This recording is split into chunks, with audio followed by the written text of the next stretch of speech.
अस्सलाम वालेकुम। Welcome back to my YouTube channel. उम्मीद करती हूँ कि आप सब खैरियत से होंगे। आज हम बात करने जा रहे हैं हेयर फॉल के बारे में। इस वीडियो में हम डिस्कस करेंगे कि हेयर फॉल की बेसिक कॉजेज़ क्या हो सकती हैं, किस तरह से हम हेयर फॉल को घर पे ऑयल या दूसरी रेमेडी से मैनेज कर सकते हैं और सीरियस कंडीशंस में क्या मेडिकल ट्रीटमेंट जो है वो रिक्वायर होता है। देखिए, वीडियो शुरू करने से पहले मैं आपको ये बताती चलूँ कि कुदरत का एक नॉर्मल निज़ाम है कि जिस चीज़ ने इस दुनिया में आना है उसने एक ना एक दिन जाना ही जाना है। हर चीज़ की एक एक्सपायरी होती है।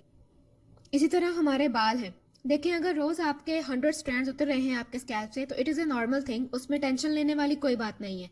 हाँ, लेकिन अगर आपको महसूस हो रहा है कि आपके बाल ज़रूरत से ज़्यादा उतर रहे हैं तो you definitely need to make some considerations. सबसे पहले हम डिस्कस करेंगे कि क्या कॉजेज हो सकती हैं।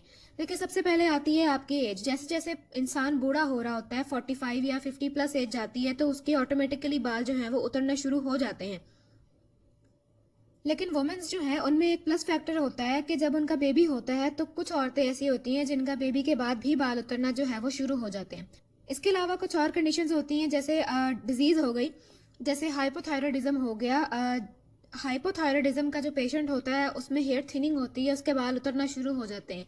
इसके अलावा सीवियर टाइफाइड है या कोई वायरल इन्फेक्शन है या डायबिटीज़ है तो इस कंडीशन में आपके बाल जो हैं वो उतरते हैं। इसके अलावा अगर देखा जाए तो कैंसर है।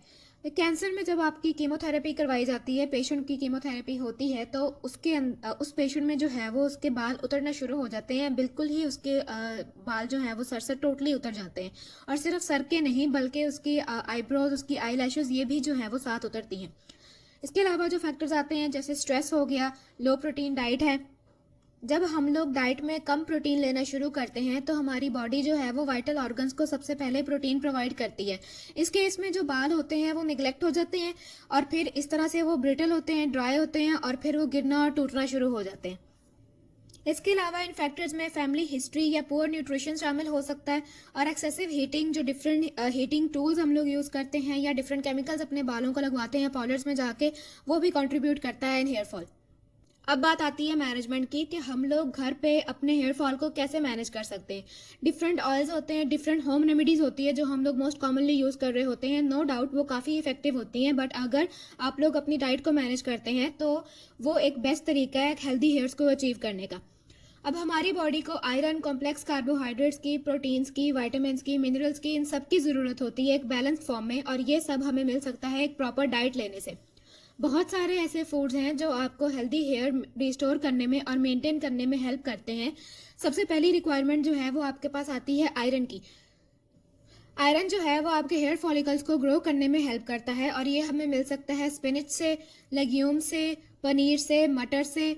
और इसके अलावा नट्स हैं जैसे बादाम हो गया, पिस्ता है, काजू है। नॉन वेजिटेरियन जो सोर्सेज हैं उसमें आपके पास चिकन ब्रेस्ट है, फिश है, बीफ है, लिवर और एग्स जो हैं वो शामिल होते हैं। इसके अलावा सेकेंड रिक्वायरमेंट जो है वो आती है जिंक। जिंक जो है वो वाइटल रोल प्ले करता है प्रोटीन सिंथेसिस के अंदर और हेयर की डेवलपमेंट में जो है एक बहुत इंपॉर्टेंट कंपोनेंट होता है। ये हमें जो है वो मिल सकता है सीसेम सीड, जिसे तिल कहा जाता है, कद्दू के बीज से मिलता है, खरबूजे के बीज से मिल सकता है, रेड मीट आता है, इसमें नट्स आते हैं, स्पिनच यूज़ हो सकती है और मशरूम से हमें जो है वो जिंक अचीव हो सकता है। थर्ड रिक्वायरमेंट जो आती है वो है बायोटिन, जिसे विटामिन B7 और विटामिन H कहा जाता है। इंपॉर्टेंट विटामिन होता है फॉर हेयर फॉलिकल ग्रोथ और प्रोटीन सिंथेसिस में हेल्प करता है। ये हमें मिल सकता है बादाम से, चीज़ से, स्वीट पोटैटोज, मशरूम्स और अखरोट से। फोर्थ चीज़ है omega fatty acids. Omega fatty acids जो हैं वो हमारे हेयर फॉलिकल की ग्रोथ में नेसेसरी होते हैं और इसको हम लोग हासिल कर सकते हैं फैटी फिश से, जैसे सैल्मन हो गया, मैक्रल हो गया, and they are a great source of protein, vitamin D3, B and promote strong and healthy hair. Last चीज़ जो है वो है हमारे पास विटामिन डी। विटामिन डी को एनिमल स्टडीज़ का डाटा ये बताता है कि विटामिन डी जो है ना वो हेयर फॉलिकल की ग्रोथ साइकिल में बहुत इंपॉर्टेंट रोल प्ले करता है और इसको हासिल करने के लिए हम लोग कंज्यूम कर सकते हैं दूध, चीज़, एग्स, नट्स हो गए, बादाम, काजू, बटर और टूना फिश। और अगर 10 से 15 मिनट तक रोज सन का अपना एक्सपोजर दे दिया जाए, सूरज में खड़ा हो लिया जाए, तो वो हेल्प करता है to convert the vitamin D present in our body into its active form. अब डाइट के अलावा कुछ लोग जो है वो सप्लीमेंट्स भी लेते हैं and people take supplements to make sure they get enough essential nutrition and to maintain और इम्प्रूव देयर हेल्थ। सप्लीमेंट्स में बालों के लिए जो यूज़ होते हैं उसमें हमारे पास जिंक के सप्लीमेंट्स मिल सकते हैं, हमें बायोटिन के सप्लीमेंट्स मिलते हैं, फिश ऑयल सप्लीमेंट्स होते हैं जो कि सॉफ्ट जेलेटिन कैप्सूल्स के बने होते हैं, येलो कलर में होते हैं। और इसके अलावा ओमेगा फैटी एसिड के सप्लीमेंट्स भी जो हैं वो अवेलेबल होते हैं, ओटीसी किसी भी फार्मेसी से आपको मिल सकते हैं।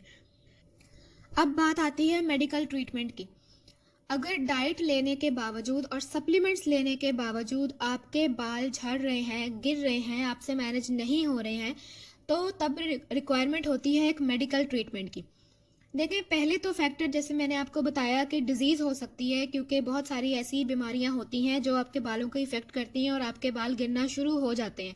अगर उन बीमारियों को टाइमली आइडेंटिफाई करके उनको ट्रीट करवा लिया जाए, तो आपके बाल जो हैं वो ठीक हो सकते हैं, रिस्टोर हो सकते हैं। इसके अलावा मेडिसिन आती है मिनॉक्सिडिल, जो कि मोस्ट कॉमनली मेल पैटर्न बैल्डनेस के लिए यूज़ की जाती है। और ये मेल पैटर्न बैल्डनेस जो है वो 40 साल से ऊपर के मर्दों में जो है वो होती है, और समटाइम्स फीमेल को भी इफ़ेक्ट करती है अगर फीमेल में किसी किस्म का हार्मोनल इम्बैलेंस हुआ है तो। ये मिनॉक्सिडिल जो है वो हेयर ग्रोथ को प्रमोट करती है, और तकरीबन 6 माह लग जाते हैं ये देखने के लिए कि ये आपके बालों पे, आपकी बॉडी पे इफ़ेक्टिव है या नहीं। सेकेंड मेडिसिन आती है फिनास्टीराइड। फिनास्टीराइड जो है वो बेसिकली मेन के लिए यूज़ की जाती है, और इसका ट्रीटमेंट का ड्यूरेशन जो है वो 6 से 8 महीने का होता है, और न्यू हेयर ग्रोथ को जो है वो प्रमोट करती है। इसके अलावा ड्यूटास्टीराइड, एल्डेक्टोन, ये मेडिसिन जो हैं वो यूज़ होती हैं। लास्ट ऑप्शन जो रह जाती है वो होती है हेयर ट्रांसप्लांट सर्जरी। इस सर्जरी में आपका जो सर्जन होता है वो क्या करता है कि आपके सर के हिस्से जहाँ पे आपके बाल हैं वहाँ से बाल रिमूव करके उसे उस जगह पे जो है वो ट्रांसप्लांट करता है जहाँ पे बाल नहीं है, जहाँ पे गंजपन है। ठीक है, ये प्रोसेस जो होता है वो थोड़ा पेनफुल होता है, इसलिए पेशेंट को पहले सीडेट किया जाता है।